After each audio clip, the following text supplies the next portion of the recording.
तो दोस्तों आज का जो वीडियो है टॉर्क, इसको समझाने के लिए मैंने अपना गेट को बोर्ड बनाया है और ये आपको समझ में आ जाएगा कि मैंने ऐसा क्यों किया। अभी कुछ ही मिनटों में आपको समझ में आ जाएगा, क्योंकि टॉर्क को समझने और समझाने का जो सबसे अच्छा तरीका है वो है गेट। इससे ज़्यादा कुछ अच्छा हो ही नहीं सकता है। ठीक है दोस्तों, तो ये जो टॉर्क है इसको पहले सिंपल भाषा में एक्सप्लेन करेंगे, क्या कुछ एक्सप्लेनेशन दिया गया है।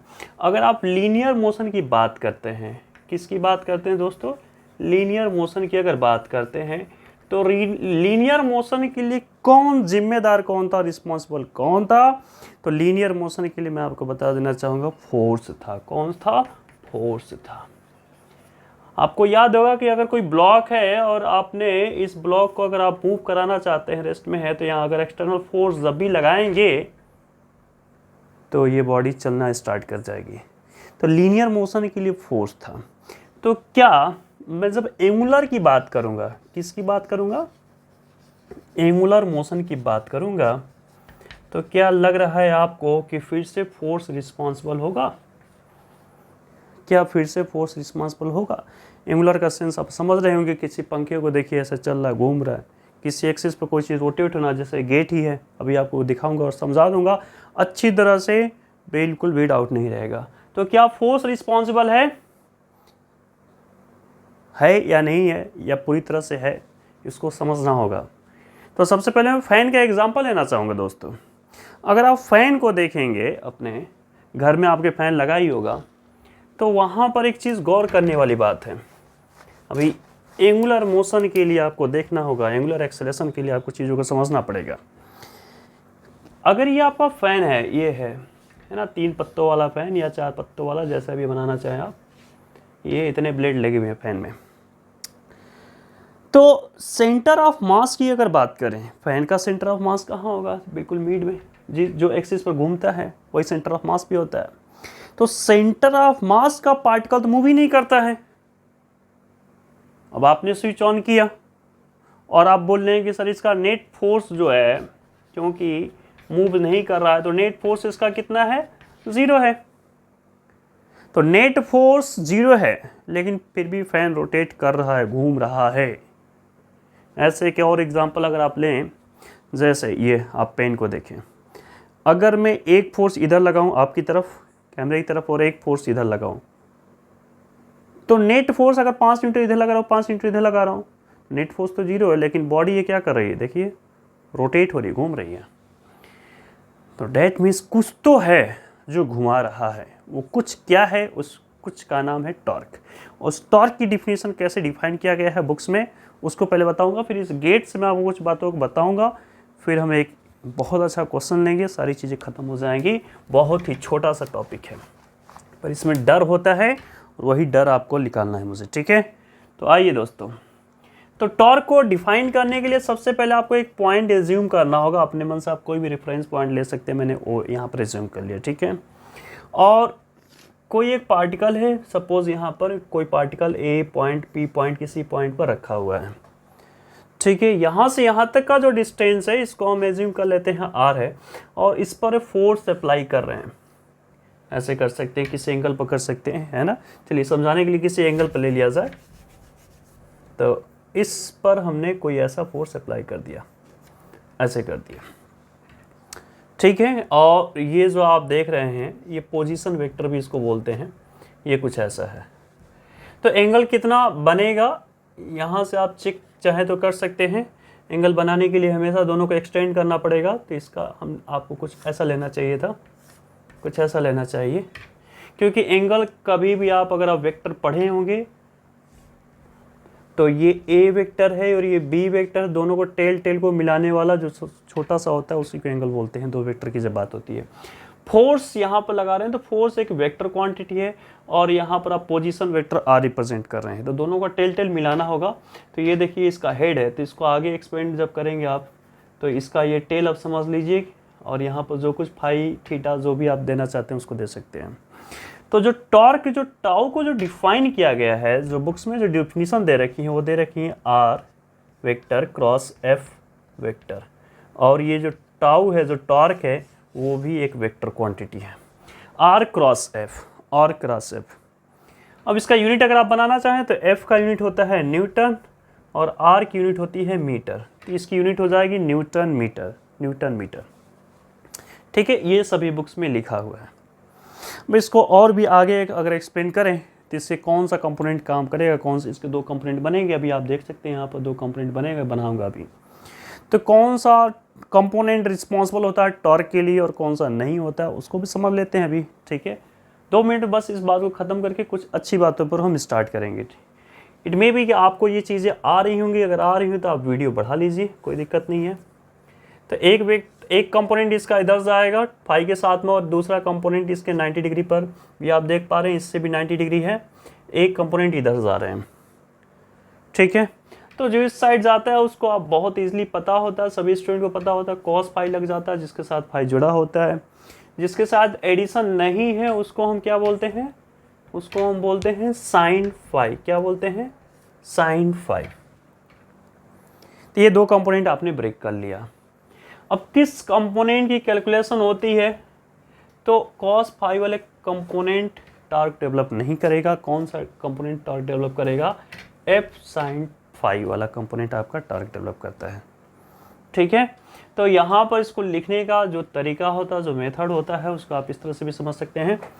ये कोई पॉइंट यहाँ से आप रोटेट करना चाहते थे किसी चीज़ को, तो आपका जो टॉर्क आएगा वो क्या आएगा, आर एफ साइन फाई, ये आपका टॉर्क। अब टॉर्क का डायरेक्शन क्या होगा, डायरेक्शन की अगर बात करें, ये तो हो गया आपका ये टॉर्क, आपने आर एफ साइन फाई ये चीज़ आपने दिखा दिया।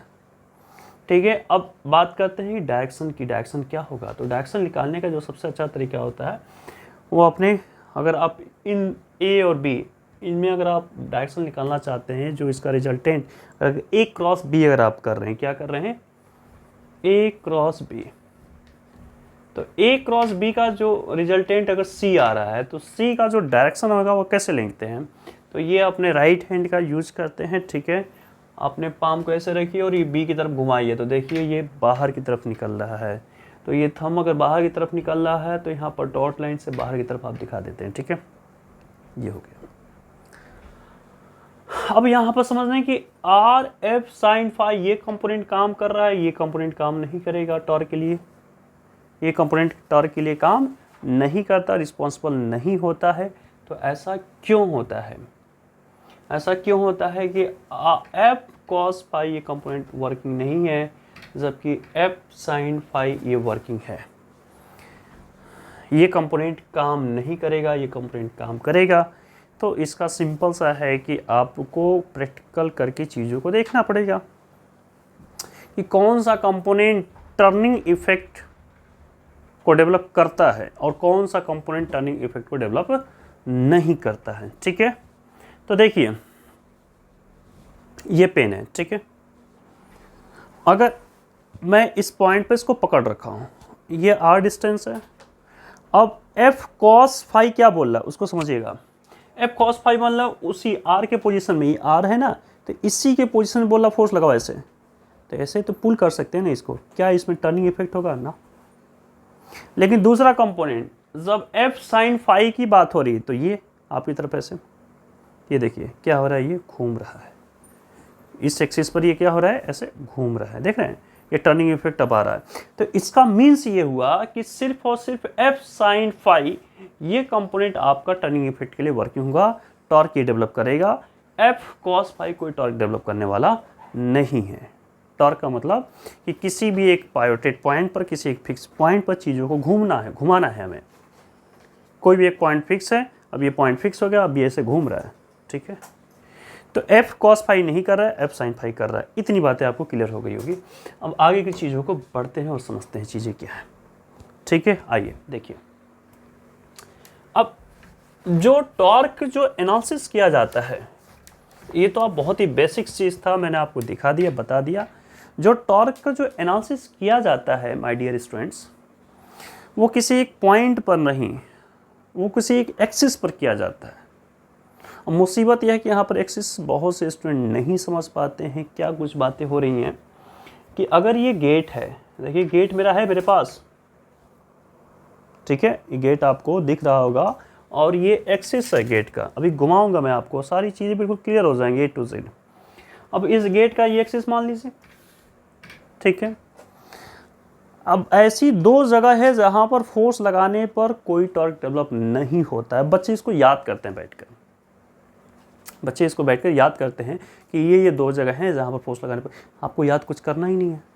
चलो, एक तो वो है कि आपने फोर्स लगाया, पहले ध्यान समझ लीजिए, एग्जाम्पल आपको प्रैक्टिकल करके दिखाऊं, गेट का सारी बातें क्लियर हो जाएंगी।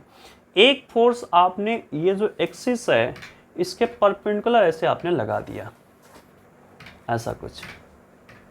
तो मैं आपको बता देना चाहता हूं कि यहाँ पर कोई टॉर्क डेवलप नहीं होगा। टॉर्क कितना आएगा, टॉर्क की वैल्यू क्या आएगी, 0 आएगी। टॉर्क कितना होगा, 0 होगा, भी दिखाऊंगा आपको। दूसरा, अगर आपने ऐसे लगा दिया फोर्स नीचे से या ऊपर से, इस एक्सिस के पैरेलल, यहाँ पर जो एक्सिस रोटेट होने वाली थी, इस एक्सिस के पैरेलल आपने फोर्स ऊपर या नीचे ऐसे लगा दिया, तो यहाँ पे कोई टॉर्क डेवलप होने वाला नहीं है। टॉर्क कब डेवलप होगा कि ये जो आपका एक्सिस है, ये जो आपका एक्सिस है, इसके परपेंडिकुलर आप अगर लगाएंगे तो टॉर्क डेवलप होगा, अदरवाइज टॉर्क डेवलप होने वाला नहीं है। तो अभी इसका प्रैक्टिकल करके देखिए, आइए दिखा रहा हूं आपको। ये देखिए, ये गेट है, ठीक है।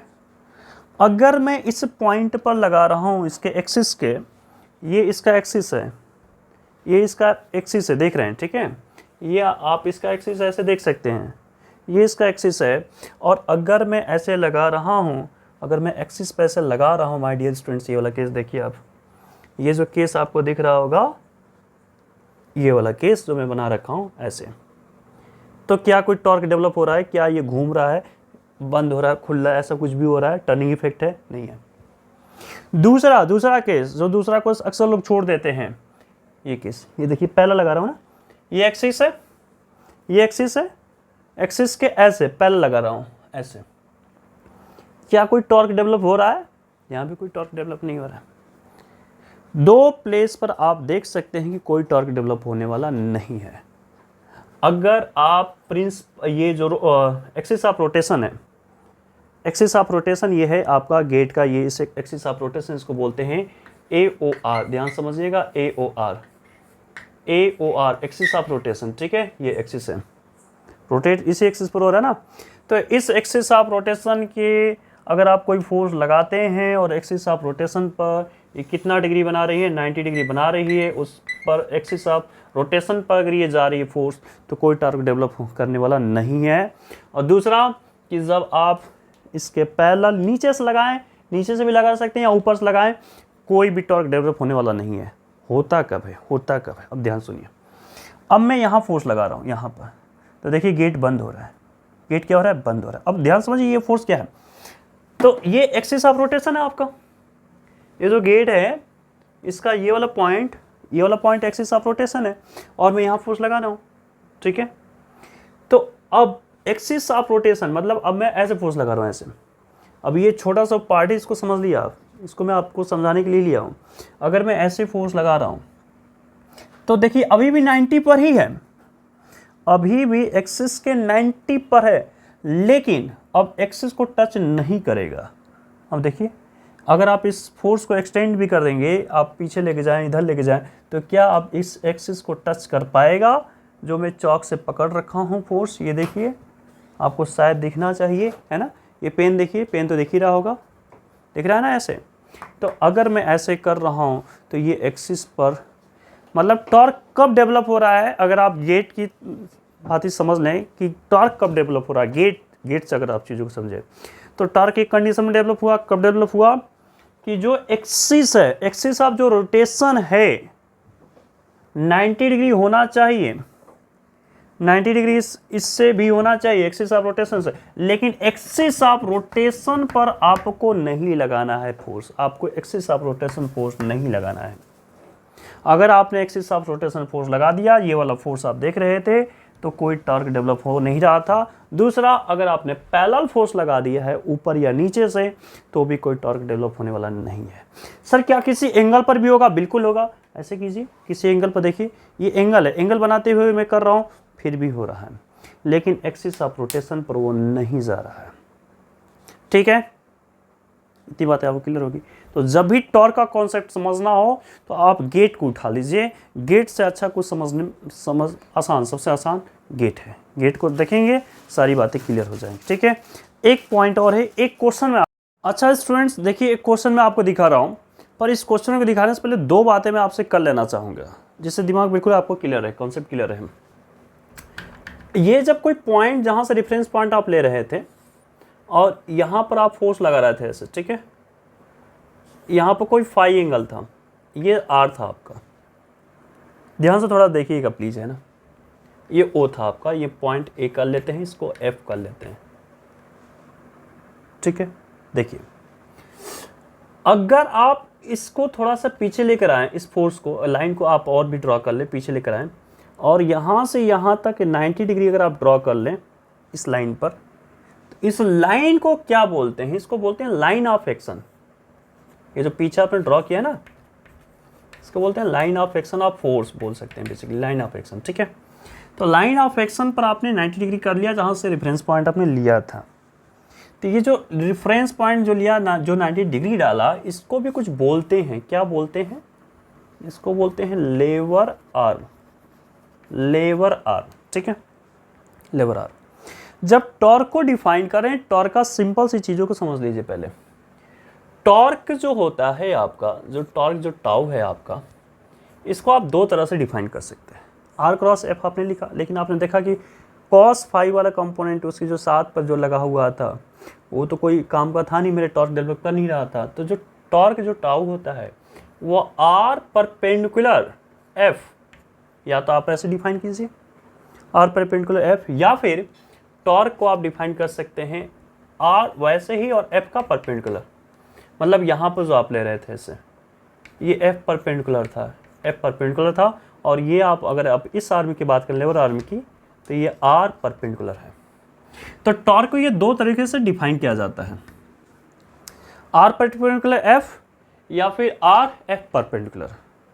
ये दो बातें आपको पता होनी चाहिए, तभी क्वेश्चन हो पाएगा, अदरवाइज नहीं हो पाएगा। और देखिए क्वेश्चन कितना आसान तरीके से मैं आपको बताऊंगा, चीज़ें बहुत आसानी से रखने जा रहा हूँ आपके सामने। ये लेटर का जो प्रॉब्लम है, लेटर के प्रॉब्लम से काफ़ी कुछ क्लियर हो जाएगा आपको, है ना, सारी बातें क्लियर हो जाएंगी। मेरा कॉन्सेप्ट होता है कि एक तो वीडियो में सारी चीज़ें रख दी जाए। वैसे काफ़ी बड़ा है, इंटरमीडिएट का सिलेबस इतना छोटा नहीं है, पर ठीक है, कोशिश की जाती है चीज़ों को रखने की। तो ये आपका स्टेयर है, एक सीढ़ी है, एक वॉल पर ऐसे रखा हुआ है ऐसे, ठीक है। अब यहाँ पर मैं कुछ बहुत सारी चीज़ें यहाँ पर क्लियर हो जाएंगी, ध्यान से आप प्लीज़ देखिएगा। तो सीढ़ी का मास हम m ले लेते हैं और इसकी लेंथ को l कर लेते हैं, यहाँ से यहाँ l है। माय डियर स्टूडेंट्स, अगर मैं सेंटर ऑफ मास सीढ़ी का यहाँ पर कर लूँ, ठीक है, और यहाँ पर अगर है तो बॉडी ऐसे नीचे अर्थ इसको करेगा, तो ये mg कर लेते हैं। और ये हम ज्योमेट्री से इसको अगर देखें अगर, तो ये l/2 और l/2 ये हाफ हाफ कर भी सकते हैं, तो आपको यहीं रख देता हूँ मैं l/2, यहाँ से यहाँ तक का डिस्टेंस, यहाँ से यहाँ तक का डिस्टेंस l/2 हमने ले लिया, ठीक है। अब देखिए अगर ये सीढ़ी ऐसे रखी हो रही और ये सीढ़ी इक्विलिब्रियम पोजीशन में है तो क्या कुछ होगा। अच्छा देखिए, अगर ये स्लाइड करती तो क्या होता है, पहले इसको समझ लीजिए। अगर ये स्लाइड करती, ये नीचे आती, ये पीछे जाता है, ये वाला पार्ट पीछे जाता है ना, सॉरी, अगर ये स्लाइड कर रही होती तो ये पार्ट ऐसे नीचे आता और ये पार्ट ऐसे पीछे सरक के जाते, ये तो होता है, ये पार्ट नीचे, ये पार्ट इधर पीछे। तो डेफिनेटली इसको फ्रिक्शन किधर लग रहा है, इधर लग रहा है, इधर आगे की तरफ। तो यहाँ पर फ्रिक्शन एक ले लेते हैं हम, यहाँ से इधर आगे की तरफ F। अब नीचे ये वेट अपना लगा रहा होगा, तो नीचे एक्शन का रिएक्शन, न्यूटन थर्ड लॉ, तो यहाँ N1 कर लीजिए, ठीक है। और इस जहाँ पर है वॉल पर, जहाँ रखी हुई सीढ़ी, वहाँ पर एक फोर्स लगा रही होगी, तो वॉल भी इसको एक्शन का रिएक्शन ऐसे दे रही होगी, N2। आई होप कि इतनी बातें आपको क्लियर हो गई होंगी, ठीक है। अब चलिए आगे स्टार्ट करते हैं। यहाँ पर एक पॉइंट हम लेते हैं जिसका नाम A कर लेते हैं, इस पॉइंट का नाम B कर लेते हैं और इस पॉइंट का नाम C कर लेते हैं। अब मैं आपसे इसमें सिखाना ये चाहता हूँ कि आप चाहे तो A पॉइंट देखें, B पॉइंट देखें, C, किसी भी रेफरेंस पॉइंट को लेकर अगर आप टॉर्क की एनालिसिस करते हैं तो सभी पॉइंट पर एक ही टॉर्क मिलेगा, कहीं कोई चेंजिंग होने वाली नहीं है, सारी चीज़ें एक ही होंगी, चाहे A लें, B लें, C लें, हर जगह एक ही चीज़ होगी। अब ये सीढ़ी चूँकि इक्विलिब्रियम पोजीशन में है, तो इसका नेट फोर्स तो जीरो होगा, नेट फोर्स भी जीरो होगा और नेट टॉर्क भी इसका जीरो होगा। अब आपसे क्वेश्चन क्या पूछा जा रहा है, N2 की वैल्यू समझने के लिए N2 की वैल्यू, ठीक है, उसको मैं कैलकुलेट करता हूँ। आप ये क्वेश्चन अगर देखना चाहते हैं तो आप देख लीजिए, BM शर्मा में ये क्वेश्चन दिया हुआ, ठीक है, SC वर्मा भी मिलेगा, अच्छी बुक में क्वेश्चन जरूर देगा आपको। चलिए आइए अब स्टार्ट करते हैं चीज़ों को। पहले A पॉइंट से लेकर देखते हैं। A पॉइंट पर अक्सर टीचर लेते हैं, क्यों लेते हैं, वहाँ पर दो फोर्स दे रखा है और मज़ेदार बात यह है कि वहाँ पर R है 0, इन दो फोर्स का R कितना हो जाएगा, N1 फोर्स की बात करें और F फोर्स की बात करें, इस पॉइंट पर अगर आप R देखें तो 0 है। टॉर्क का फॉर्मूला तो पता है, R से रिलेटेड है, R से बातें होंगी, तो R ही जब 0 हो जाएगा तो टॉर्क क्या हो जाएगा, 0 हो जाएगा। चलिए ठीक है, 2 पॉइंट पर आपको कोशिश करता हूँ दिखाने की, हालांकि वीडियो बड़ा होगा लेकिन पेशेंस थोड़ा सा प्लीज़ रखना होगा आपको, है ना। पहले इसका नेट फोर्स की बात कर लेते हैं। नेट फोर्स कहाँ कहाँ कैसे होंगी, अगर इक्विलिब्रियम पोजीशन में है तो क्या कुछ बातें होंगी। ये F किसके इक्वल होगा, N2 के इक्वल होगा, तभी तो एक दूसरे को कैंसिल आउट करके 0 बनाएगा, इक्विलिब्रियम में लाएगा इसको। तो मैं बोल रहा हूँ कि F किसके इक्वल हो जाएगा, N2 के इक्वल हो जाएगा। अब N1 इसको ऊपर ले जा रहा है और mg इसको नीचे लेकर आ रही है, तो ये भी आपस में क्या होगा, N1 mg के इक्वल होगा, ठीक है। नेट फोर्स x एक्सिस और y एक्सिस, दो डायरेक्शन है ना, इधर आप x एक्सिस देख सकते हैं, इधर y एक्सिस देख सकते हैं, दोनों पर मैंने इक्वल कर लिया। यहाँ तक बातें क्लियर होगी आपकी, आगे देखें, ठीक। आइए तो टॉर्क की बातें अब कर लेते हैं। तो एट पॉइंट A की बात करेंगे, एट पॉइंट A की बात कर से हम N2 को फाइंड आउट करेंगे, क्या कुछ बातें होने वाली हैं उसको चेक करेंगे, ठीक है। सो एट पॉइंट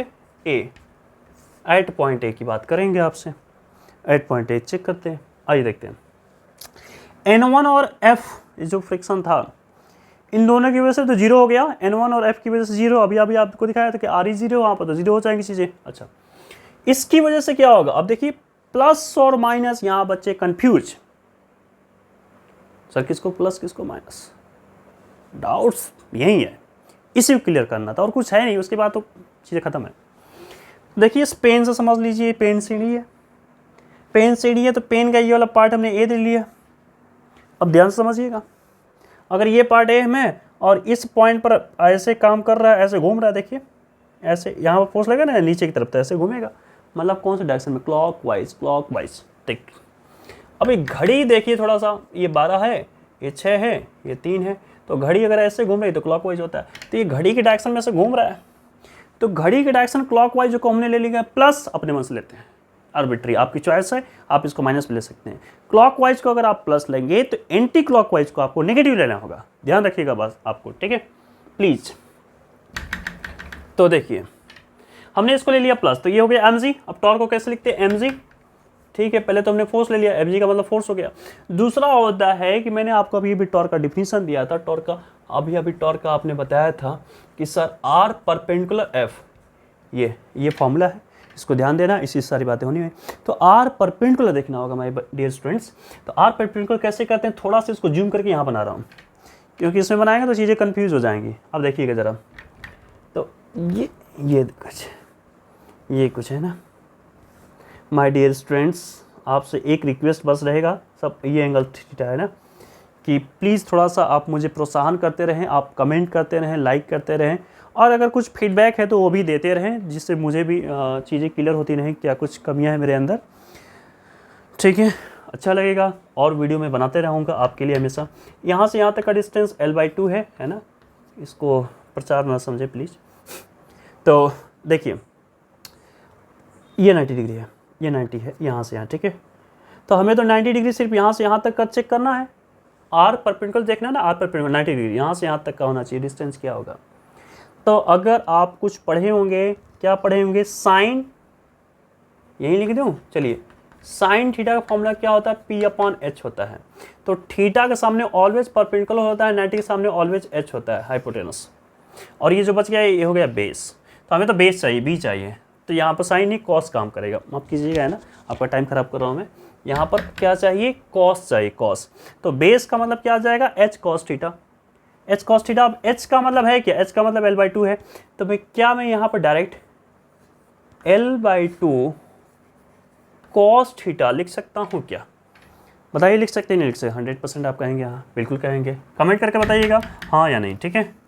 अच्छा जी, ठीक है, ठीक सर, इतनी बातें हो गई। अब N2 के बारे में क्या ख्याल है? N2 के बारे में क्या ख्याल है?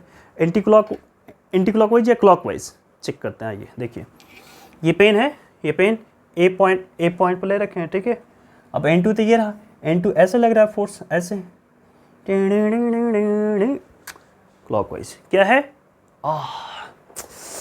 एंटी क्लॉकवाइज, माफ कीजिएगा, ये ली थी एंटी क्लॉकवाइज, रियली सॉरी है ना, एंटी क्लॉकवाइज। तो क्लॉकवाइज हमने प्लस ले लिया, तो एंटी क्लॉकवाइज क्या लेना होगा हमें? माइनस लेना होगा, ओके ना, सॉरी प्लीज, माइनस लेना होगा। अब N2 को थोड़ा देखिए तो पहचानिए माय डियर स्टूडेंट्स, यहाँ से यहाँ तक का डिस्टेंस टोटल L था, लेंथ टोटल L थी, किसकी? सीढ़ी की, ठीक है? यहाँ से यहाँ कंप्लीट कितना था? L था। अब देखिए आसान सा फिगर बना देता हूँ, कोई टेंशन वाली बात नहीं है। तो यहाँ से यहाँ तक का डिस्टेंस क्या था माय डियर स्टूडेंट्स? L था, और ये एंगल है थीटा। तो मैं आपसे बोलूँगा थीटा के सामने होता है परपेंडिकुलर, तो कौन सा फार्मूला? साइन का लगेगा। कौन सा फार्मूला लगेगा? साइन का फार्मूला लगेगा, ठीक है? तो साइन का फार्मूला लगेगा, तो ये P कितना आ जाएगा? P इक्वल हो जाएगा H का मतलब है L, H का मतलब क्या है? L है। और यहाँ पर आ जाएगा sine theta, L sine theta, क्या आपको दिख रहा है? बिल्कुल दिख रहा होगा, L साइन थीटा। तो ये देखिए, मेरी बात सुनिए, N2 ऐसा लग रहा था ना, तो ये वाली डिस्टेंस नहीं काम करेगी, 90 डिग्री वाली डिस्टेंस। तो यहाँ से यहाँ देखिए 90 डिग्री ये वाला डिस्टेंस, 90 डिग्री वाली डिस्टेंस, और रेफरेंस पॉइंट से 90 डिग्री वाली डिस्टेंस, तो ये वाली डिस्टेंस काम करेगी, 90 डिग्री वाली डिस्टेंस, ठीक है? ठीक है माय डियर स्टूडेंट्स, आपको नहीं समझ में आ रहा है, इसको बढ़ा भी सकते हैं ऐसे एक्सटेंड करके, ये वाली भी डिस्टेंस एक ही बात होता है, 90 डिग्री वाली डिस्टेंस लेना है हमें। तो L साइन थीटा लेना होगा, और ये माइनस इसलिए क्योंकि एंटी क्लॉकवाइज चल रहा है, तो हम इसको करेंगे N2 L साइन थीटा, ठीक है? हटा देते हैं इसको हटा लेते हैं, ओके? तो हम यहाँ पर कर लेते हैं N साइन थीटा, और आपको पता है कि इक्विलिब्रियम कंडीशन है, तो टॉर्क बेस का 0 होने वाला है, ठीक है? माइनस को उधर करेंगे तो प्लस में चला जाएगा, तो ये हो जाएगा mg/2 cos theta L equal, कुछ लग रहा छूट गया, L, माफ कीजिएगा L छूट गया था, माइनस को उधर लेके चले गए, तो N2 L sine theta, L से L कैंसिल आउट हो जाएगा। साइन थीटा से अगर आप डिवीजन दे देते हैं दोनों तरफ साइन थीटा से, तो ये साइन थीटा मर जाएगा, तो ये हो जाएगा mg/2, साइन थीटा से डिवीजन देते हैं कॉस अपॉन, देखिए साइन उधर चला जाएगा ना, साइन उधर चला जाएगा, तो कॉस अपॉन साइन का मतलब कॉट होता है, तो ये हो जाएगा कॉट थीटा इक्वल N2। तो N2 की वैल्यू क्या आ रही है? mg/2 cot theta equal N2, यही आपको M2 निकालना था, फाइंड आउट करना था, आपने इसको चेक कर लिया, ठीक है? आप B पॉइंट से निकाल के देखिएगा और मुझे कमेंट करके बताइएगा कि क्या चीज़ें सेम आ रही हैं या नहीं, है ना? वीडियो काफ़ी लेंदी हो जाएगा, इसलिए नहीं बनाना चाहता हूँ, इसके लिए रियली सॉरी, है ना?